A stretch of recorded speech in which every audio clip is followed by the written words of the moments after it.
Today, we're going to time travel back to the 17th century to meet a poet whose most famous piece of advice feels, more urgent now than ever before.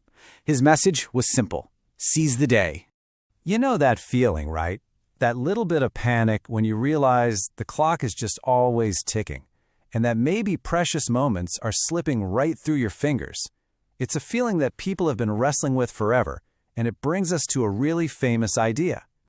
Carpe Diem. We've all heard the phrase, but what's it really about? Well, at its heart, it's this powerful, urgent call to action. It's saying, hey, embrace right now. Find joy in the present, because our time here is limited. And there was one poet who became the absolute, undisputed master of this whole philosophy.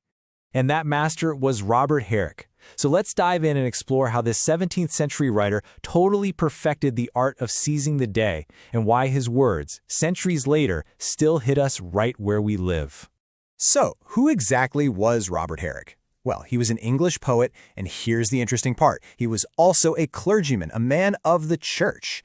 He was a big deal among the Cavalier poets who were supporters of King Charles I during the super brutal English Civil War.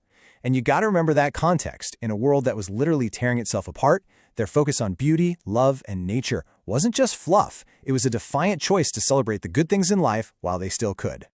What is so fascinating about Herrick is this deep split in his work.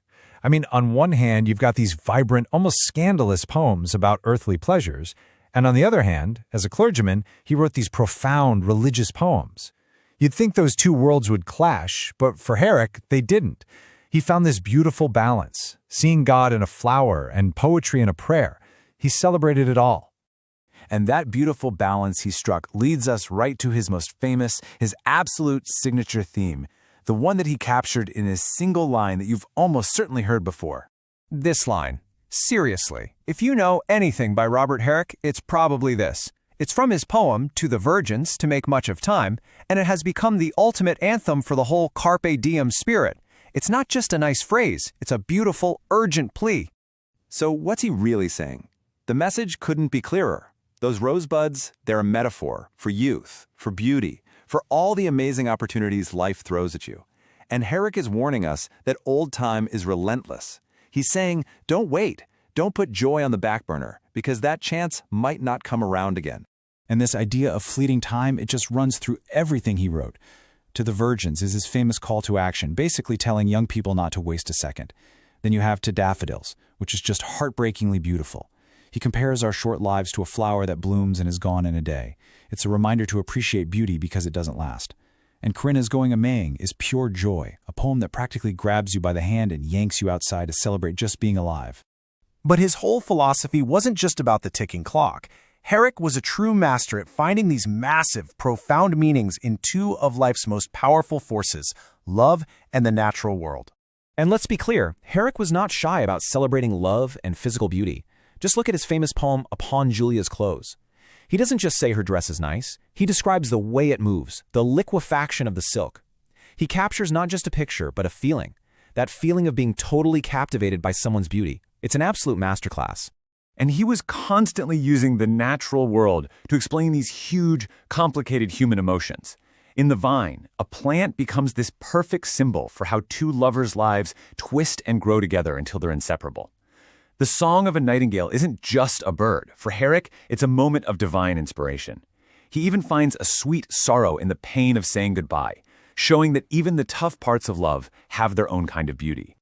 Okay, so this was all written almost 400 years ago. Why are we still talking about it? Why does any of this still matter today? Well, let's take a look at his incredible, enduring legacy.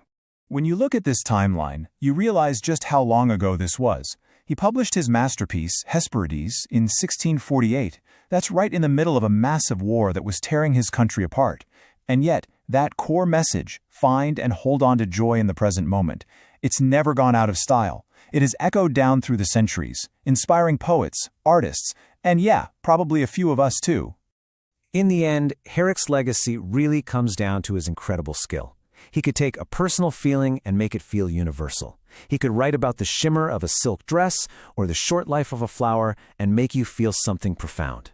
He showed us all how to find deep, real meaning in life's simple pleasures, and that's why he's remembered as one of the all-time greats.